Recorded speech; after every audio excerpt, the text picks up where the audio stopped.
혹자는 그런 얘기를 합니다. 요즘은 오늘 이 시대는 이 교회와 또 교회에 속한 성도들의 시련기다 또는 고난기다 또는 말하자면 하나의 굉장한 눈에 보이지 않는 그렇게 핍박의 시대를 경험하고 있다, 이렇게 이야기를 합니다. 여러분이 아시다시피 이 방송 매체든 그리고 사회적으로 언론을 주도하는 수많은 사람들이 하나님의 교회를, 한국 교회를 비난하고 비판하고 또 한국 교회에 대해서 우리가 듣기 거북할 정도로 아주 비판적인 논조로 글을 쓰거나 또 발표하거나 또 토론하는 것을 우리가 쉽게 볼 수 있지 않습니까? 또 하나님의 교회가 그렇게 비난과 조롱의 대상이 되기도 하지만 동시에 하나님의 교회에 속한 성도들, 교인들이 얼마나 많이 욕을 먹습니까? 그래서 믿음이 연약한 성도들은 어디 가서 당신 종교가 뭐요 하면은 나 그냥 아무것도 아니라고, 신앙생활 안 한다고 이렇게 말하는 사람도 있다는 겁니다.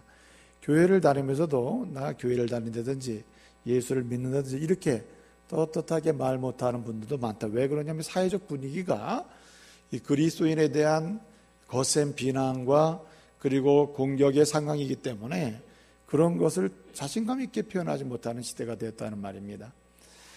어떻게 이야기하든 상관없이 확실한 것은 이 한국교회, 이 교회나 성도들이 이 시련기 또는 고난의 시기, 때로는 사회적으로 굉장히 어려운 시기를 맞이한 것은 틀림이 없습니다. 우리 주님께서 요한복음 15장에서 하신 말씀 중에 그런 말씀이 있습니다.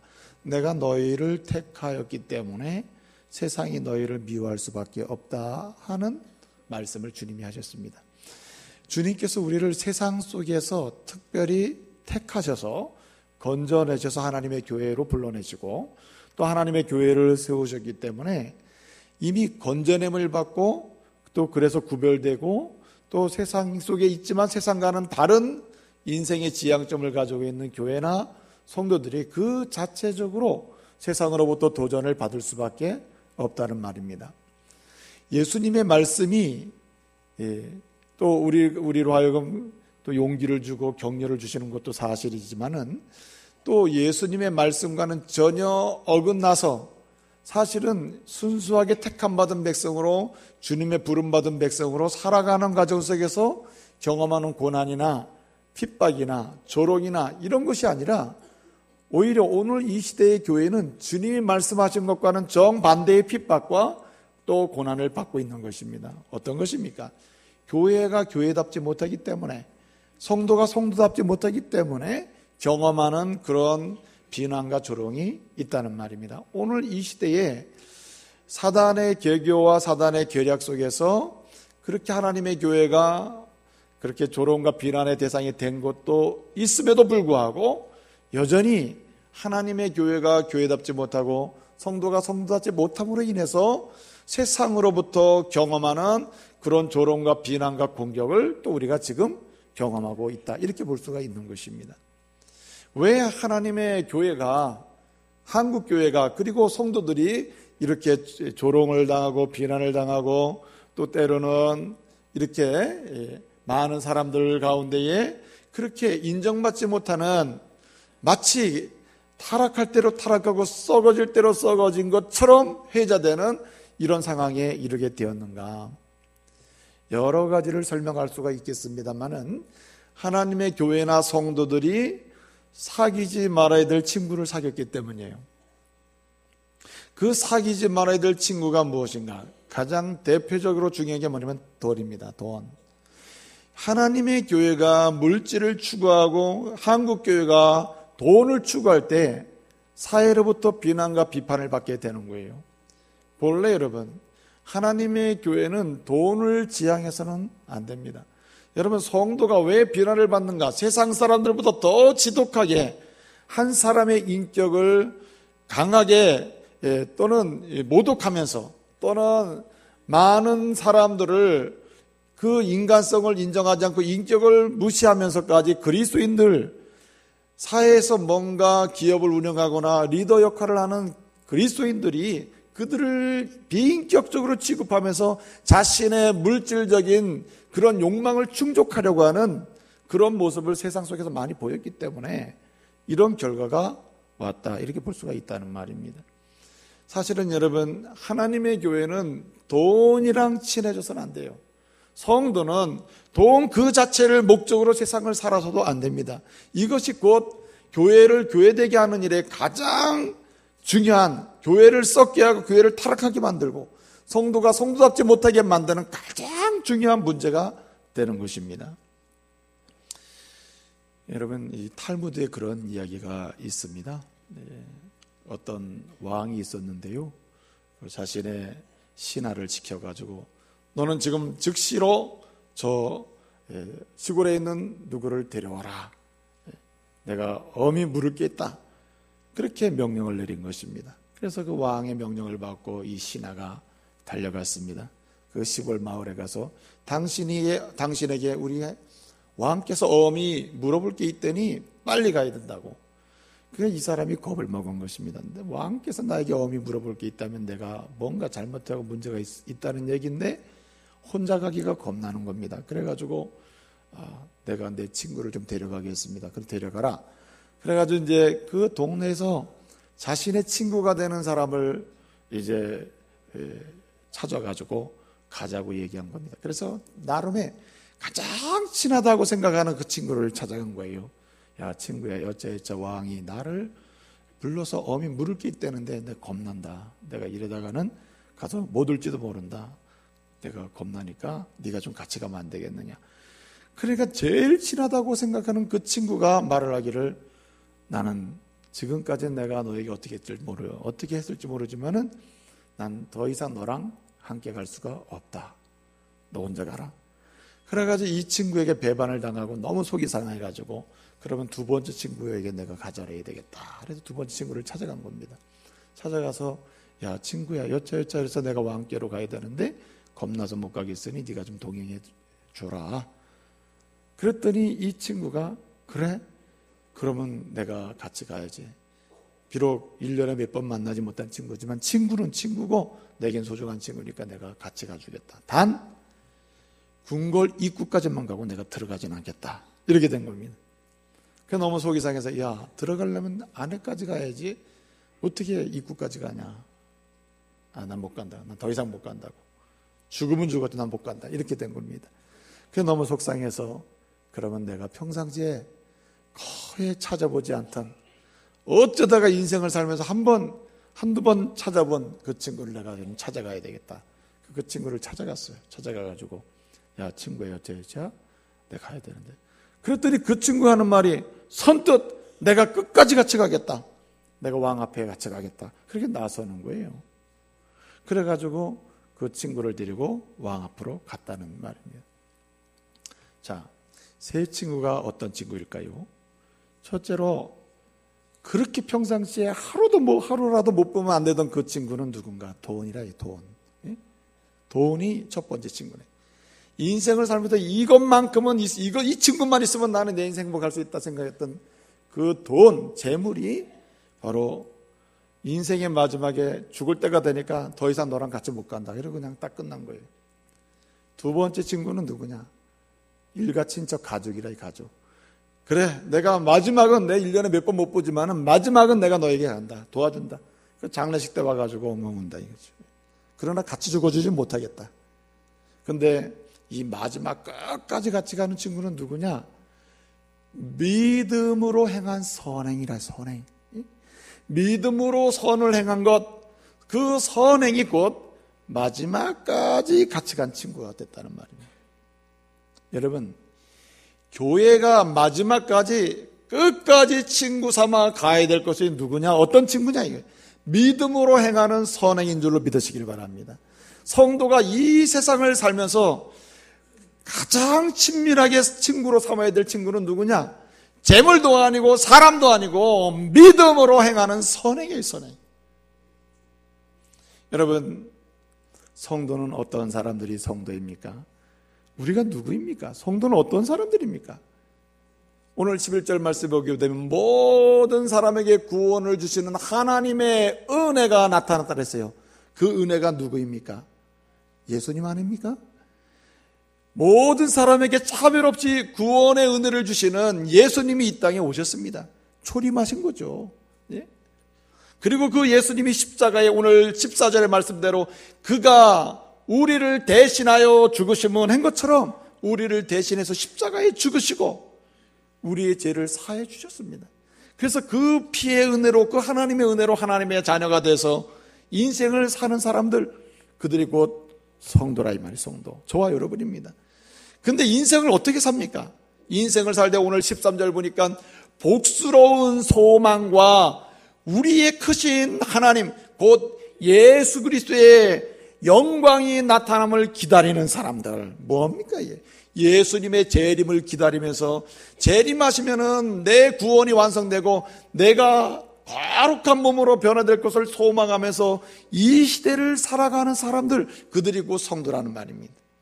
예수 그리스도의 초림으로 십자가의 은혜로 구원받은 사람들이 성도이고, 또 이 시대를 살면서 장차 복스러운 소망, 나도 예수님이 오실 때 거룩한 몸으로 변화되고 구원이 완성되고 그리스도의 거룩한 영광을 내가 보리라 하는 소망을 가지고 이 시대를 사는 사람이 곧 성도라는 말입니다.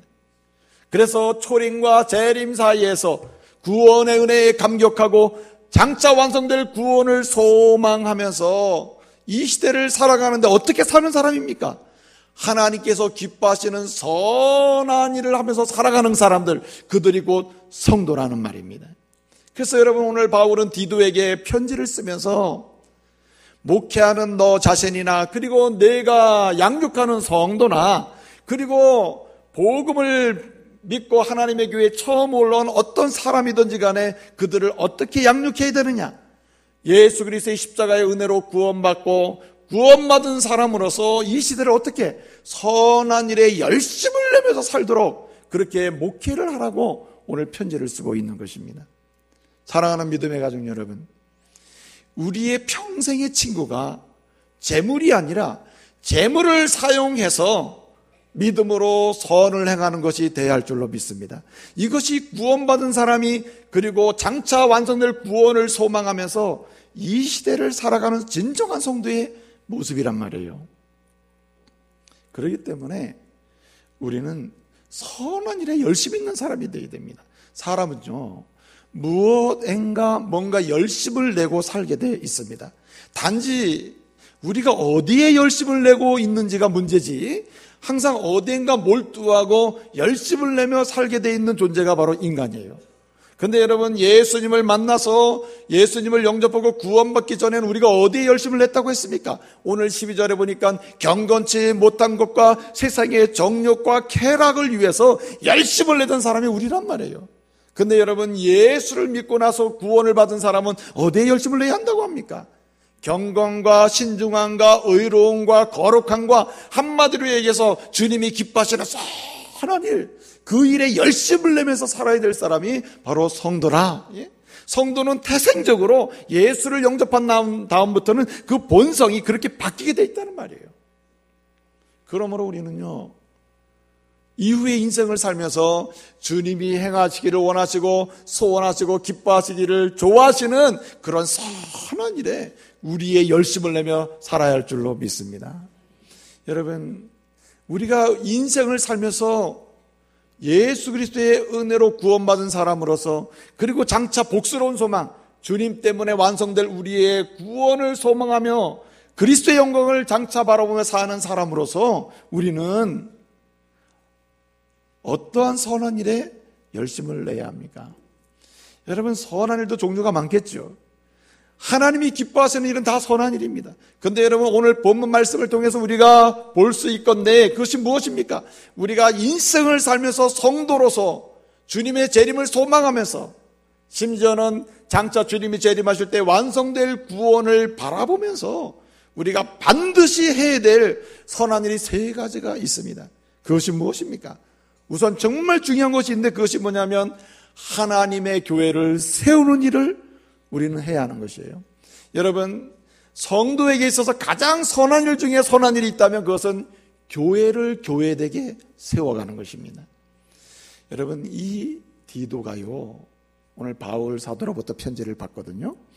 디도는 그레데 교회라고 하는 그 교회에서 목회를 하는 목사님이십니다. 여기 그레데 교회는 개척교회였습니다. 참 개척을 해서 어렵게 이제 성장하는 그런 교회였습니다. 여러분, 그레데라고 하는 섬이 있는데요, 지중해에 있는 섬입니다. 아주 큰 섬이에요.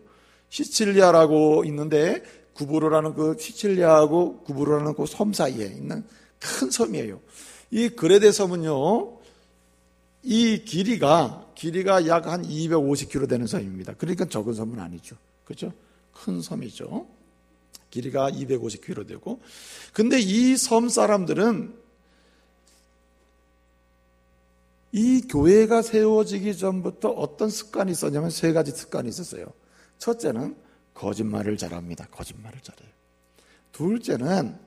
둘째는 자신의 탐욕을 위하여 어떤 짓이든 다 하는 악한 짐승과 같은 사람들이에요.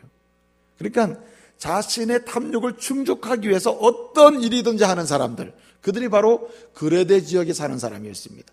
또 심지어는 자신의 배만 부르면 된다고 생각하기 때문에 자신만 배부르면 자신이 해야 할 일도 마땅히 해야 할 일도 하지 않는 아주 게으른 사람들이었습니다.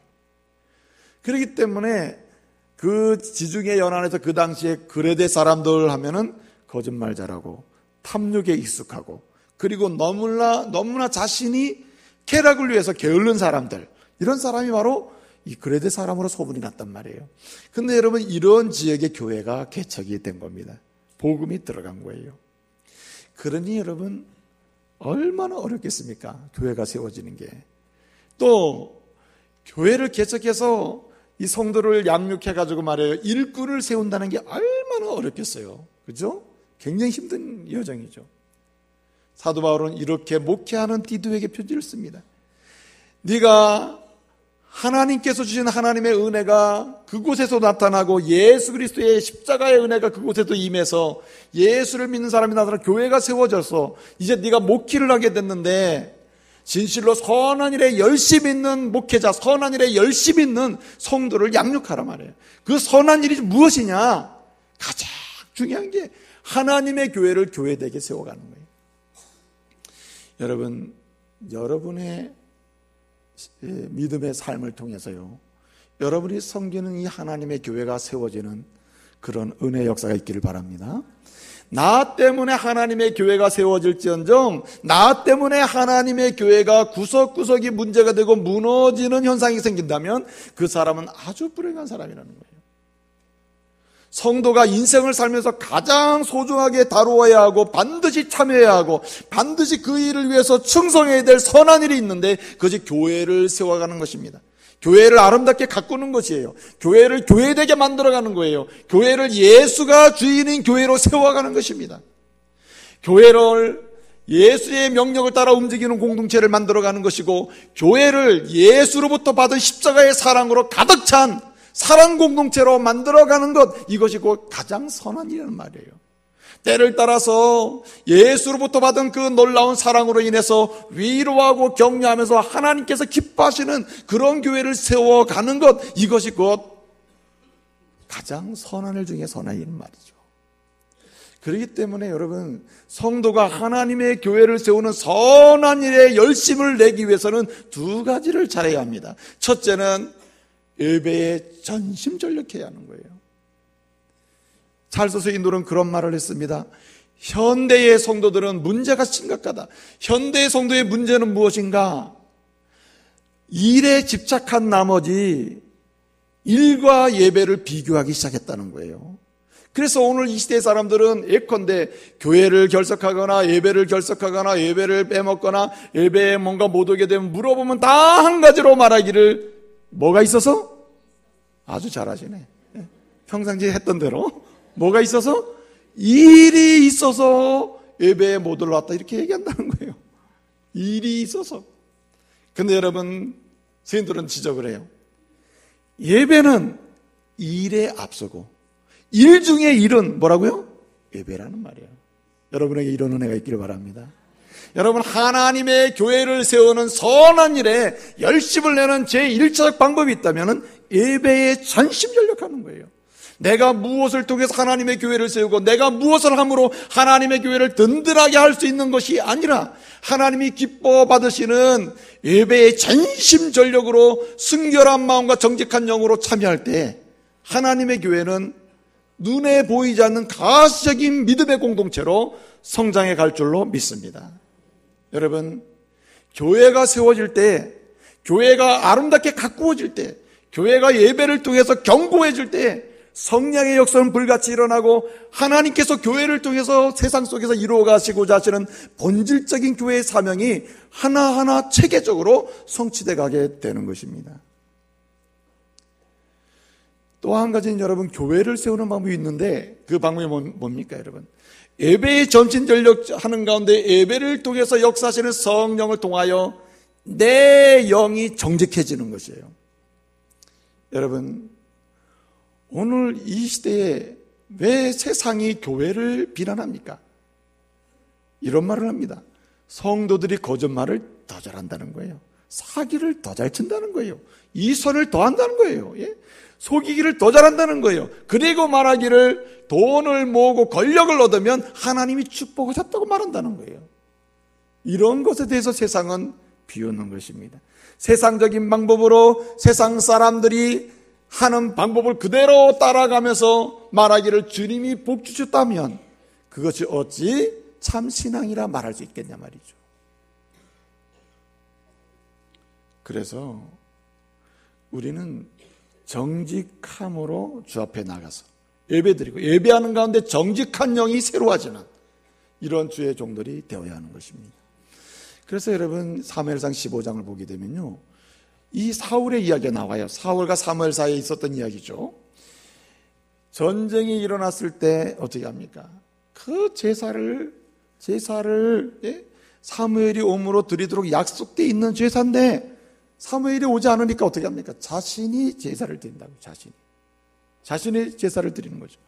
하나님께서 말씀을 통해서 정직한 영을 주실 때 예배는 주의 종을 통해서 예배를 드리게 하고 또 그 말씀에 순종하고 정직한 순종의 영으로 하나님께 나아갈 때 주님이 그걸 기뻐 받으신다고 하시는 것 주의 뜻인데 사울은 정직함을 버렸다는 말입니다. 여러분, 아말렉과의 전쟁에서 이겼죠. 사울이 어떻게 얘기합니까? 아말렉을 진멸하라고 하시는 하나님의 말씀에 대해서 어떻게 얘기해요? 그는 그 말씀을 따르지 않고 아말렉의 왕 아각을 살려줘요. 그리고 아말렉의 군대 중에서 아주 좋은 말들을 살려가지고 와요. 그리고 뭐라고 얘기합니까? 하나님께 제사하기 위해서 아니면 하나님의 이름을 위해서 이렇게 살려놓았다고 얘기해요. 여러분, 얼마나 비정직한 거예요. 사실은 자기를 위해서인데 그러지 않았다는 거죠. 그래서 여러분, 우리는 하나님의 교회를 세우는 데서 가장 좋은 방법은 예배를 드리는 것이요, 예배에 전심전력하면서 동시에 어떻게 해요? 내 영혼을 정직하게 주님 앞에서 가꾸어 가는 것이에요. 여러분, 진정으로 예배를 드려서 은혜 받는 사람은 무엇이 바뀌는가? 정직한 영혼으로 바뀌어요. 위선자와 거짓말쟁이가 정직한 언어의 사람으로 바뀐단 말이에요. 여러분, 제가 늘 말씀드립니다만은 신앙이 성장한다는 것 있잖아요. 믿음이 자란다. 신앙이 성장한다는 것의 가장 외적인 표시 중에 하나가 뭐냐면 언어의 변화란 말이에요. 언어의 변화. 믿음이 성장한다. 언어가 성장하는 것입니다. 언어가. 어떤 언어? 정직한 언어로 성장하는 것이죠. 여러분, 하나님의 교회를 세울 때 우리가 직분자들이 충성을 합니다. 그렇죠? 하나님이 내게 준 직분을 가지고 충성봉사함으로 하나님의 교회를 세우죠.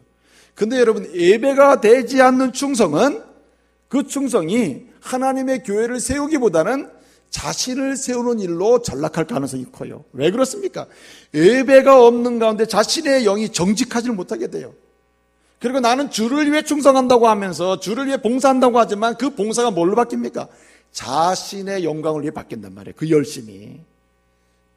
성율리우스라고 하는 사람이 있었는데 이 사람은 그 당시에 사람들에게 존경받는 사람이에요. 그래서 세인트 율리우스 이런 이름이 붙여진 거죠.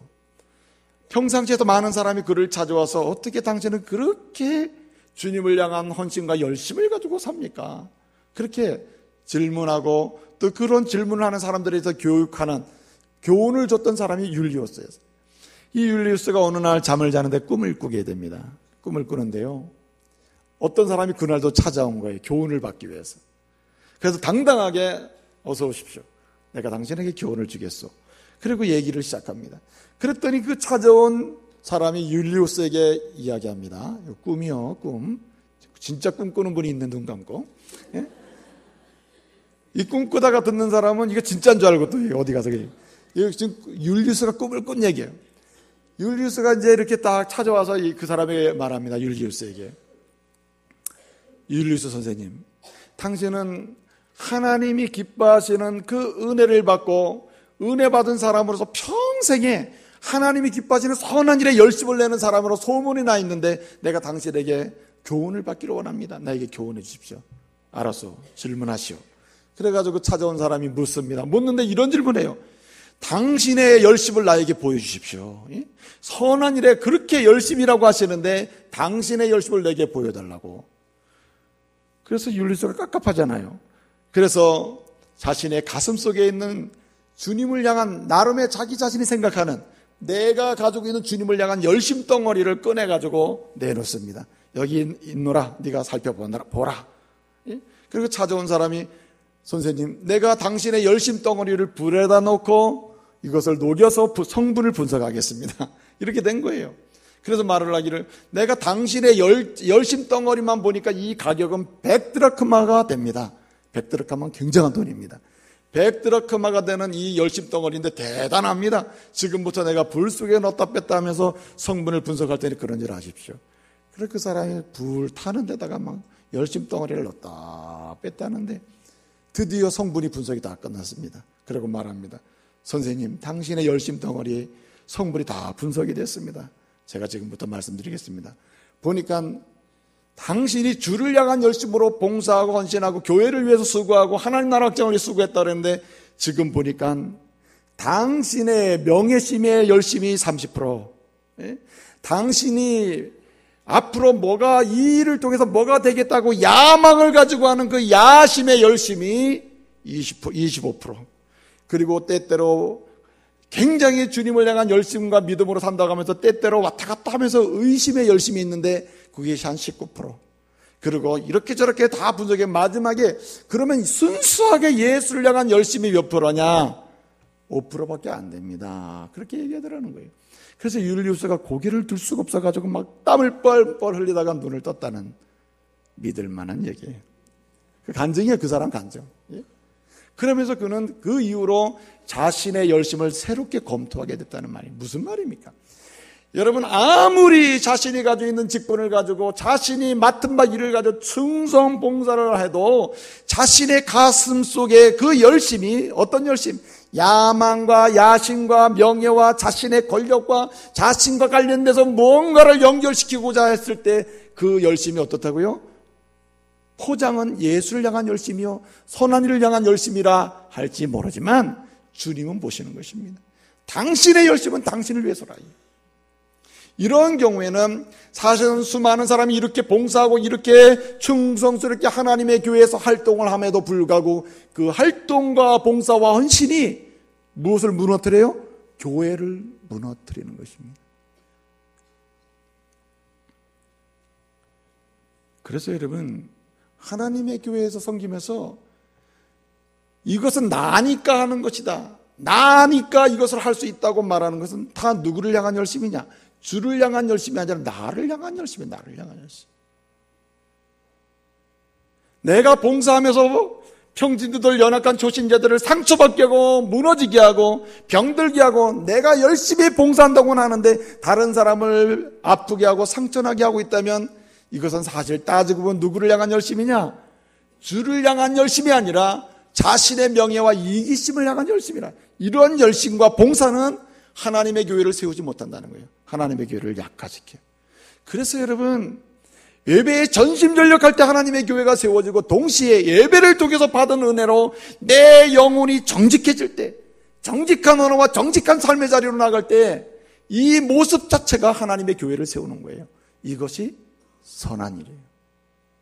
사랑하는 믿음의 가족 여러분, 예배와 정직한 삶으로 하나님의 교회를 세우시는 선한 일에 열심 있는 종들 되시길 바랍니다. 이것을 주님은 아주 기뻐하시는 거예요. 또 한 가지는 여러분 보십시오. 오늘 말씀을 보게 되면은 사도 바울은 이 선한 일에 열심히 있는 성도를 양육하고 그런 교회를 세우고 그런 목회자가 되라고 이야기합니다. 여러분, 선한 일이 무엇입니까? 우리 평생에 반드시 해야 될 선한 일이 무엇입니까?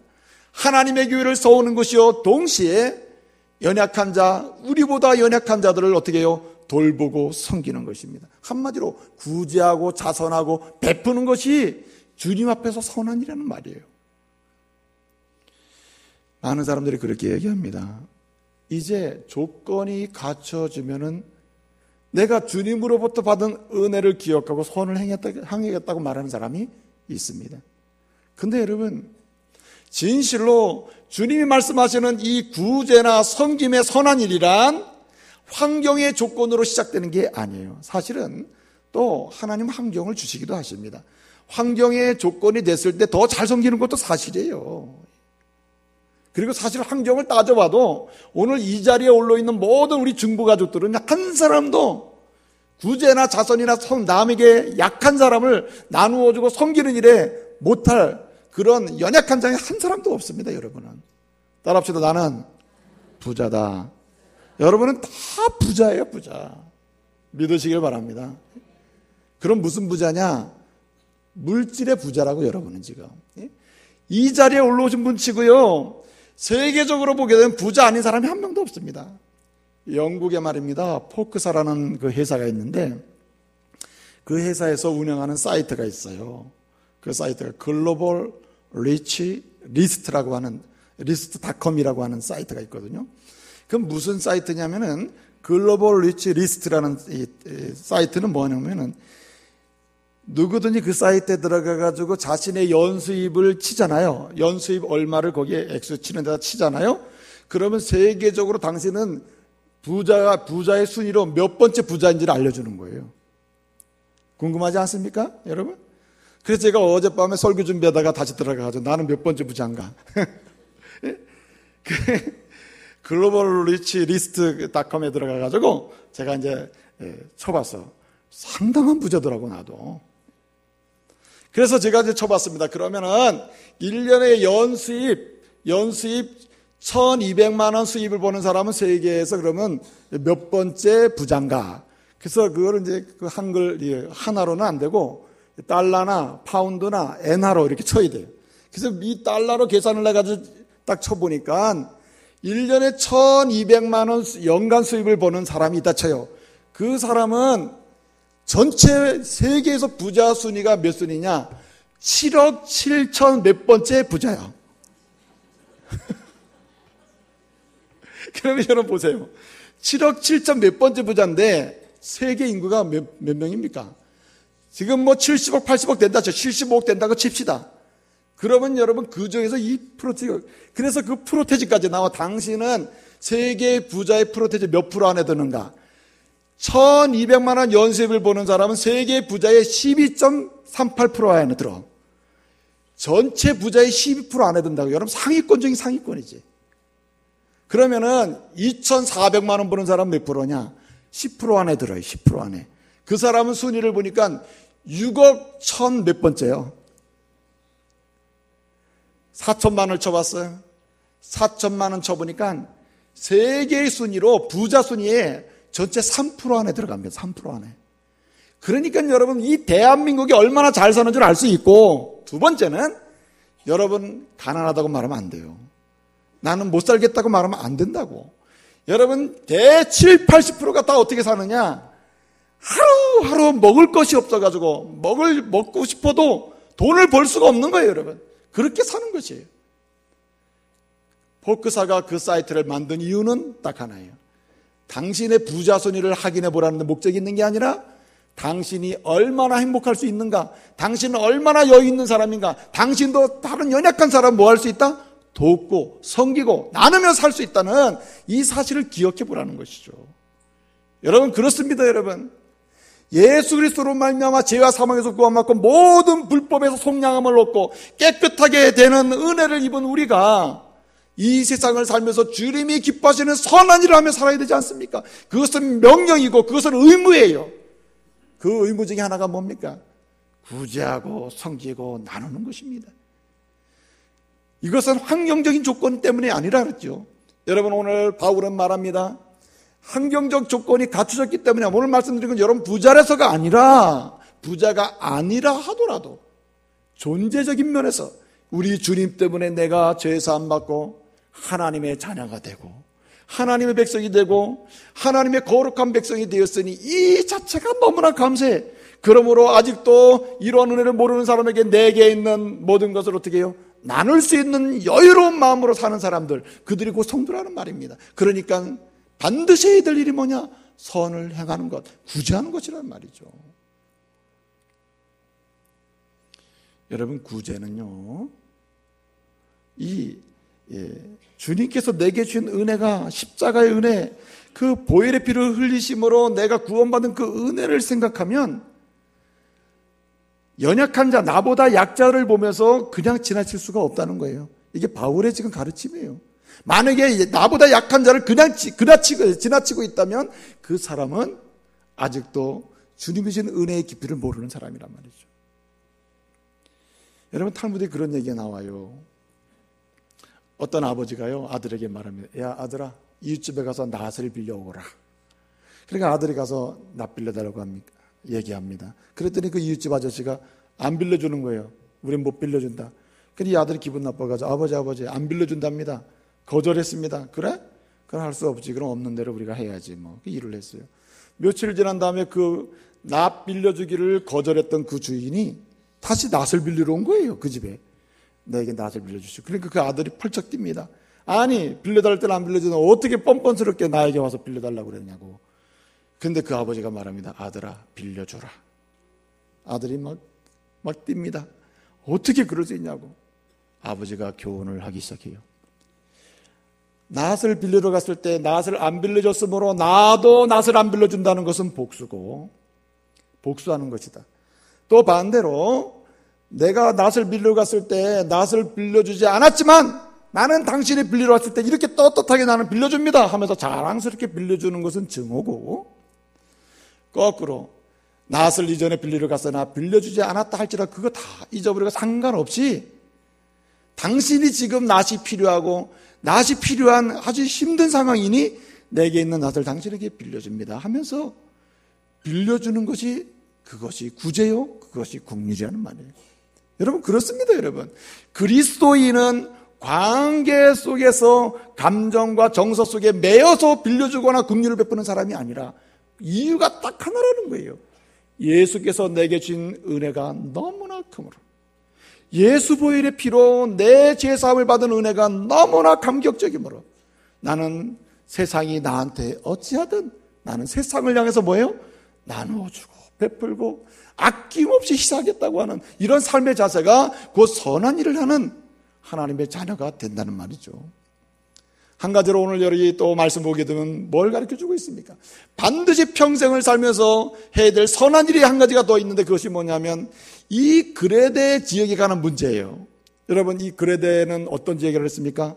첫째는 거짓말을 잘하고, 둘째는 탐심에 익숙해서 악한 짐승같이 사는 사람들이고, 그렇게 욕을 먹었단 말이죠. 세 번째는 자기만 배부르면 가난해서 굶주려 죽어가는 사람도 거들떠보지 않으면서 희희낙낙 게으르게 살아가는 사람들이라 이 말이죠. 이런 사람들을 여러분 진리를 알고 의를 알고 도덕을 알고 윤리를 알고 그리고 사랑을 알고 가치 있는 일이 뭔지를 알게 만든 게 무엇이냐 말이에요. 그곳에 그레데 교회가 세워지고 복음이 들어가고 그리스도의 은혜로운 은혜의 복음이 전파되므로 그레데가 변하기 시작했다는 말이에요. 그러니까 여러분 세상에서 가장 선한 일이 뭔가, 예수의 은혜로 구원받은 성도가 반드시 해야 될 선한 일이 뭔가, 곧 전도요 선교요 복음을 전하는 일이라는 말입니다. 여러분 저와 여러분이 어떻게 이렇게 은혜로운 하나님의 공동체에 들어와서 주님의 은혜를 날마다 경험하고 십자가의 보혈의 피에 그 은혜를 감동적으로 체험하면서 이렇게 살게 되었다는 말입니까? 누군가가 저와 여러분에게 이곳에 하나님의 은혜의 복음을 전했기 때문이에요. 신실하게, 아무리 세상이 그 앞을 가로막고 장애물을 놓을지라도 그 장애물을 마다하지 않고 어떻게 해요? 예수 그리스도의 은혜의 복음을 전했기 때문에 저와 여러분이 지금 이렇게 변화에 있는 줄로 믿으시길 바랍니다. 여러분들은 서로를 볼 때 아직도 멀었다, 저 사람은 변할 수가 없는 정말 근심스러운 사람, 이렇게 생각할지 모르지만 여러분 믿으시길 바랍니다. 그나마 오늘 이만한 성품이나 성격이 된 것은 다 예수님 때문이에요. 할렐루야.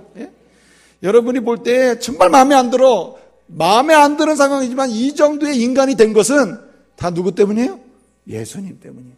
그나마 참을 수 있고 인내할 수 있고 이렇게 하나님 앞에서 다시 한번 생각하게 되는 이런 복스러운 인간이 된 것은 다 복음 때문이라 이 말이에요. 그러므로 복음을 전하는 것만큼 가장 선한 일은 없는 것이죠. 이제 말씀을 마치겠습니다. 여러분 평생에 선한 일에 열심을 내는 주의 종들 되시기를 바랍니다. 여러분의 열심이 변질된 열심이 아니라 오직 하나님께 붙들린 그런 열심이 되기를 바랍니다. 무슨 일에 열심을 내야 합니까? 어떤 선한 일에 열심을 내야 합니까? 살아생전에 여러분 때문에 교회가 무너지는 소리 안 들리기를 바랍니다. 여러분 때문에 교회가 더 세워지고 아름답게 가꿔지고 교회가 교회다워졌다고 하는 그런 칭송을 받기를 바랍니다. 여러분 때문에 여러분의 주변에 약한 자, 가난한 자, 병든 자, 힘든 자, 정말 불쌍한 자들이 위로를 얻으며 살만 난다고 고백하는 그런 믿음의 공동체가 형성되기를 바랍니다. 그것이 주님으로부터 하나님의 은혜를 받는 길이에요. 여러분 때문에 불모지에 복음이 들어가고 예수를 알지 못하는 믿음의 형제자매들에게 부모님께 은혜의 복음이 전파돼서 생명이 살아나는 역사가 간증으로 여러분 주변에서 일어나기를 바랍니다. 주님이 선한 일에 열심을 붓는 그 사람에게 주님은 약속하시는 거예요.